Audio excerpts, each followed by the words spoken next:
Assalamualaikum warahmatullahi wabarakatuh. Hi, I'm teacher Aminur, and today I'll be covering this topic called indices. So if you're a secondary 3 student or taking O-level this year, okay, let's do this revision together. These are the two things that will be tested. You need to be able to identify positive, negative, zero, and fractional indices. And then you need to apply the laws of indices. The table below here shows all the different laws of indices, and it has been categorized by indices with the same base, indices with the same index, indices that is being raised to the power of zero index, negative index, and fractional index. I will not be going through this one at a time, okay, because I'm sure you have seen this in your school textbook, your school notes. What we want to do is to look at what are the type of questions that will be asked in this particular chapter. Question number 1. Simplify the following expression, giving your answers in positive index form. So we have here 8a bracket to the power of negative 1/3 multiplied by the root 4 81 over a cube, right? So how do we simplify this? Right. What we can do is to bring the powers in. So the law of indices, okay, you can multiply the power into the power of the terms in the bracket. If in the bracket they are multiplication, so in this case you have 8 to the power of negative 1/3, a power of negative 1/3. Yeah. Multiply by. Now we have a cube root. No, sorry, we have a root 4 of 81 over a cube. So what is a root 4? Root 4 can be re-expressed as an index as the power of 1 over 4. Yeah, 1 over 4. So this is what we have at this point. So moving on to the next. What do we do? Negative index. If we have a negative index like this, see, negative, we can take the reciprocal. Yeah, reciprocal. So we get 1 over 8 to the power of 1/3. It becomes positive now. A to the power of 1/3 multiplied by, and now we'll multiply the power into the powers in the bracket. So we have 8 to the power 81 power of 1/4 over a to the power of 3/4. Yeah, so 3 multiplied by 1/4, you get 3/4, close bracket. Yep. Okay. So we can use a calculator to simplify this. What is 8 to the power of 1/3?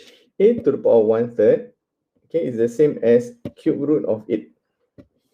Cube root of 8. So what does that give us? That gives us 2 in the denominator. Okay.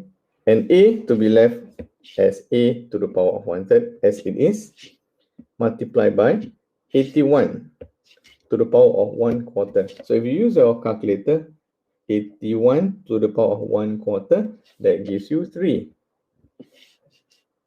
over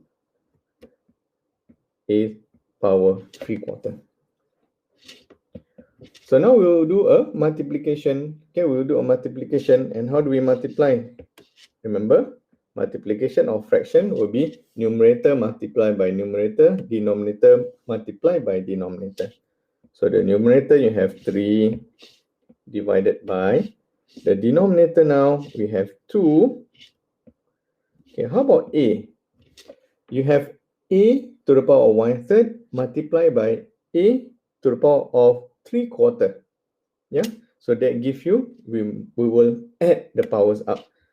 I'll write it this way: 1/3 plus 3/4. 1/3 plus 3/4. So there we have it, our final answer, 3 over 2 a to the power of, if you look at the power, just use your calculator, you get 13 over 12. Question number 2 is the type of question where we have unknown in the power. So here, our variable or unknown is in the power. So what we'll do, we will change to the smallest base. Which means the first term here, we'll write it down as 5 square divided by, a square root means power half. 125, change it to smallest base, 5 cube. So this 5 cube is 125 equals to 5 to the power of a. So on the left side, we change it to index. So 1 over 5 square is 5 power negative 2 divided by 5 to the power of 3 to the power of 3, and then there's a power of half. So we will multiply the two powers together. You get 3 over 2, 5 over a. Next, same base, different index, and it's a division.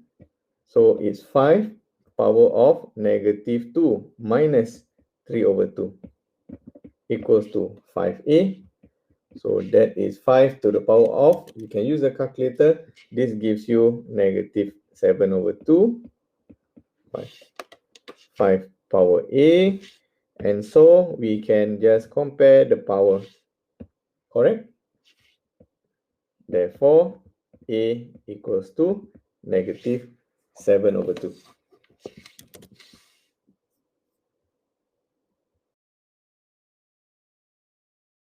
Very similar to question number 3, whereby the unknown here is in the index. Can you see that?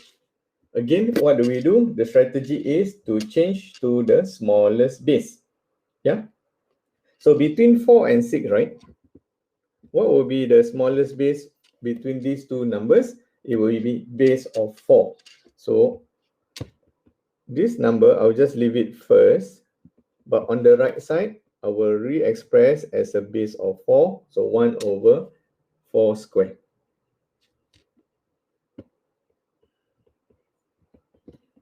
Changing it into base of 4. So 4 power negative 2. And so what can we see here? Very easy. Now we can just compare these two. Correct? So what do we get? Therefore, 3 minus x equals to negative 2. Solving for x equals to, so negative x bring over negative 5. X equals to 5. So there you have it. The type of question that you will see for the topic of indices for this upcoming end of year exam. Okay, I wish you the best for your exams. I'll see you again in the next video.